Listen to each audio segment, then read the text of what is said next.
Hello friends, আজকে আমরা কুমড়োর ভর্তা বানাবো। সব বাঙালিদের ঘরে এই খাবারটা হয়েই থাকে একবার না একবার। চলো দেখে ফেলি কী করে বানাতে হবে। জিরে 1 চামচ নিয়ে নেবেন, ওটাকে হালকা গরম তেলে ফেলে দেবেন। ফেলে একটু নাড়াচাড়া করে সব কুমড়ো কড়াইয়ে দিয়ে প্যানে দিয়ে একটু নুন ছড়িয়ে দেবেন। ছড়িয়ে একটু গরম হয়ে গেলে নাড়াচাড়া করবেন। তারপর কিছুক্ষণ হয়ে গেলে একটা প্যানের ঢাকনা দিয়ে ঢেকে দেবেন। তারপর খুলে দেখবেন যেটা নরম হয়ে গেছে।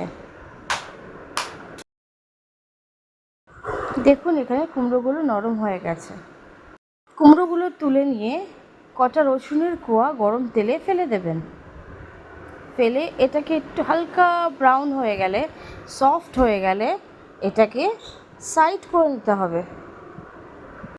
রসুন কোয়াগুলো উঠিয়ে নিয়ে কটা শুকনো লঙ্কা কেটে কেটে ফেলে দেবেন তেলে।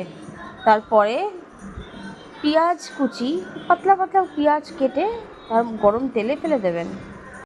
এবার দেখুন আমি কি নিয়ে ফেলেছি প্লেটের মধ্যে। কুমড়ো, রসুন, লঙ্কা, পেঁয়াজ ভাজা, একটু কোরিয়ান্ডার লিভস চপ করে কেটে নিয়েছি আমি। আর শুকনো লঙ্কাটাকে আমি লবণ দিয়ে মেখে নিচ্ছি।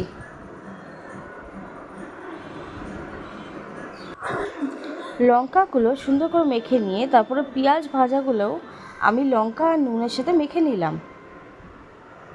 তারপরে যে রসুনগুলো ভেজে নিয়েছিলাম সেগুলো আমি ভালো করে মেখে নিলাম। মাখার পরে সব ওপর দিয়ে আমি কুমড়োগুলো মেখে নিয়ে কোরিয়ান্ডার লিভস যেগুলো ছিল সেগুলোও আমি ছড়িয়ে দিলাম। ছড়ানোর পরে লেবু কাটাটা যে ছিল লেবুটাকেও আমি চিপড়ে দিলাম।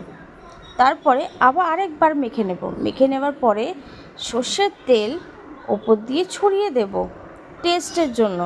সর্ষের তেলটা না দিলেই কোনো ভর্তাই টেস্ট লাগে না, তাই Thank সব you for ready. watching. Please like, share, and subscribe.